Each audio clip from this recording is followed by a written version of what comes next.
Xin chào tất cả mọi người, thì em tên là Trần Quốc Trung, thì đang là một cựu học sinh viên Việt Nam tại trường đại học Quốc lập Thành Công, Đài Loan. Thì hôm nay là em rất hân hạnh xin được giới thiệu một người về chương trình tuần lễ văn hóa 2024. Đây là một chương trình thường niên của học sinh viên Việt Nam tại trường đại học Quốc lập Thành Công và là sự kiện lớn nhất trong năm của hội.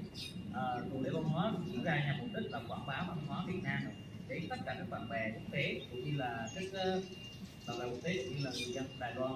hiểu rõ hơn về Việt Nam, văn hóa Việt Nam, ẩm thực, con người Việt Nam. Thì nội dung của tuần lễ văn hóa lần này sẽ liên quan đến việc triển lãm các cái dân tộc thiểu số tại 7 vùng miền thuộc 3 miền của đất nước Việt Nam. Ngoài ra thì ngoài chương trình triển lãm thì tuần lễ văn hóa Việt Nam cũng sẽ diễn ra ngày hội gian hàng với các chương trình ẩm thực, trải nghiệm thư pháp, trò chơi dân gian, cũng như là các phần quà lưu niệm diễn ra vào ngày 13 tháng 4 là thứ Bảy sắp tới. Tiếp theo đó là chương trình đêm văn nghệ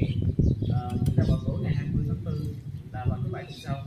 Thì độc đáo của đêm văn nghệ lần này là sự trải dài của các tiết mục với hơn 13 tiết mục trải dài từ Bắc đến Nam, nhấn mạnh các cái yếu tố văn hóa đặc sắc của 3 vùng miền, qua đó giúp người xem có thể hiểu rõ hơn và cảm nhận được rõ hơn những cái sự đặc sắc và đặc trưng của từng vùng miền Việt Nam. Thì ngoài ra thì tuần lễ văn hóa cũng lực lượng tham gia văn nghệ, ngoài lực lượng chủ chốt là sinh viên CKU thì còn có sự tham gia của các sinh viên trường bạn là STUST, VJCU cũng như là MTUST với những nội dung đặc sắc và cùng sự hỗ trợ từ các đơn vị tài trợ như là văn phòng OEA nhà trường, NCKU, hiệp hội văn hóa Việt Đại cùng với lại trung tâm Việt Nam học,